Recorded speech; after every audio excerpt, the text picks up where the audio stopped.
नमस्कार, आप देख रहे हैं द फुलझड़ी और मैं श्रुति। रूस और यूक्रेन के खिलाफ जंग तेज हो चली है। जहां एक मोर्चे पर गोला बारूद और भारी हथियारों से युद्ध लड़ा जा रहा था, वहीं दूसरी तरफ साइबर युद्ध की शुरुआत हो गई है। जी हां, न्यूज एजेंसी की रिपोर्ट की माने तो रूस की तरफ से यूक्रेन की कई सरकारी विभागों और अन्य ठिकानों पर साइबर हमला किया गया है, जिसके खिलाफ यूक्रेन ने अपने साइबर डिफेंस सिस्टम को एक्टिवेट कर दिया है। ताजा रिपोर्ट की माने तो यूक्रेन के हैकर्स ग्रुप की तरफ से रूस की कई सरकारी वेबसाइट्स को निशाना बनाया गया है। ऐसा दावा किया गया है कि रूस की दर्जनों वेबसाइट्स को निशाना बनाकर डाउन कर दिया गया है। रिपोर्ट की माने तो रूस सरकार की वेबसाइट्स, रक्षा मंत्रालय जैसे कई वेबसाइट्स यूक्रेन के साइबर हमले की वजह से डाउन हो गए, जबकि कुछ वेबसाइट्स भी स्लो हो गई हैं। आइए इन सब में सबसे पहले तो ये जान लेते हैं क्या है ये साइबर वॉर। आपको बताते चलें कि मौजूदा दौर टेक्नोलॉजी का है। ऐसे दौर में युद्ध केवल गोला बारूद तक सीमित नहीं है। इस दौर में डिजिटल तरीके से भी युद्ध लड़ा जाता है। इस तरह के युद्ध में गोला बारूद की जगह मोबाइल, लैपटॉप, आर्टिफिशियल इंटेलिजेंस का इस्तेमाल किया जाता है। जिस वक्त में करेंसी से लेकर सभी तरह के डॉक्यूमेंट डिजिटल हो चुके हैं, ऐसे वक्त में हैकिंग से दुश्मन देशों को गहरी चोट पहुंचाई जाती है। आज के दौर में बैंकिंग से लेकर डिफेंस सिस्टम टेक्नोलॉजी बेस्ड है, जिसे हैक करके पूरे देश की इकोनॉमी और डिफेंस सिस्टम पर कंट्रोल किया जा सकता है या फिर उसे डैमेज किया जा सकता है। साथ ही कम्युनिकेशन नेटवर्क और इंटरनेट की मदद से जासूसी का काम किया जा सकता है। आपको ये भी बताते चलें कि यूक्रेन ने अपने देश के हैकर्स को साइबर वॉर में हिस्सा लेने का ऐलान किया था। यूक्रेन के रक्षा मंत्रालय ने साइबर सुरक्षा कंपनी के सह संस्थापक येगोर ओशेव को पत्र लिखकर इस दिशा में काम करने का निर्देश दिया था। ओशेव की फर्म साइबर यूनिट टेक्नोलॉजीज महत्वपूर्ण बुनियादी ढांचे की रक्षा पर यूक्रेन की सरकार के साथ काम करने के लिए जानी जाती है। यूक्रेन की सरकार अपने अहम इंफ्रास्ट्रक्चर की रक्षा करने और रूसी सैनिकों के खिलाफ साइबर जासूसी मिशन के लिए अंडरग्राउंड होकर हैकर्स को देश की मदद करने को कही है।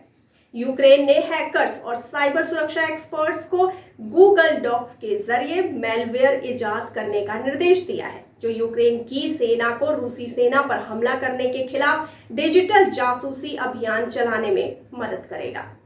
वहीं दूसरी ओर अगर भारत की बात की जाए तो बहुत कम लोगों को मालूम होगा कि भारत की अपनी एक डिफेंस साइबर एजेंसी भी है। जी हाँ, जो बाहर से होने वाले तगड़े से तगड़े साइबर अटैक का मुंह तोड़ जवाब देती है। इसे सेना के ही तीनों अंगों के सैन्य स्टाफ से बनाया गया है। आपको बताते चले कि इसका मुख्यालय दिल्ली में है। नवंबर सन 2019 से इसने पूरी तरह काम करना शुरू कर दिया है। ये दो तरह से काम करती है। एक तो साइबर अटैक से हमारी संवेदनशील जानकारियों की रक्षा करती है, और दूसरा कोई अगर इसमें सेंध लगाने की कोशिश करता है तो ये साइबर कमांड उसे भरपूर जवाब भी देती है। इसके कमांडर रियर एडमिरल मोहित गुप्ता है। आपको बताते चले कि दरअसल वर्ष 2011 से ही इसकी ओर कोशिश शुरू हो गई थी। तब नरेश चंद्रा टास्क फोर्स का इसलिए गठन किया गया था। तत्कालीन राष्ट्रीय सुरक्षा सलाहकार शिवशंकर मेनन इसे लेकर खास उत्सुक थे।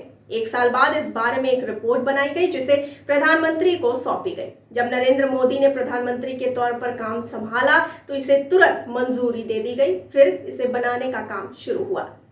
और आइए अब जानते हैं साइबर कमांड के गठन के बारे में। आपको बताते चले कि भारत सरकार की पहल पर कई विभागों ने सेना के साथ मिलकर साइबर वॉरफेयर कमांड बनाने की तैयारियां शुरू की।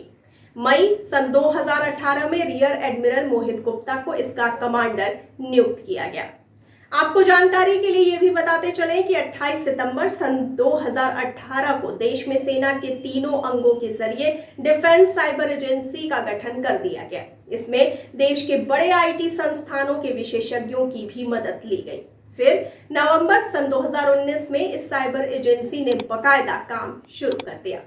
और आइए अब जान लेते हैं कि किन विभागों ने इसमें हिस्सेदारी की। आपको बताते चलें कि वो बड़े संस्थान जिन्होंने सेना के साथ मिलकर इसमें भूमिका निभाई, उसमें रॉ के तहत काम करने वाला national technical research organisation, defence intelligence agency, national critical information infrastructure protection centre, Indian computer emergency research team शामिल रही। ये सभी टीमें भारत सरकार के किसी न किसी विभाग के साथ मिलकर काम करती हैं और आईटी से लेकर साइबर अटैक मामलों की जानकार मानी जाती हैं।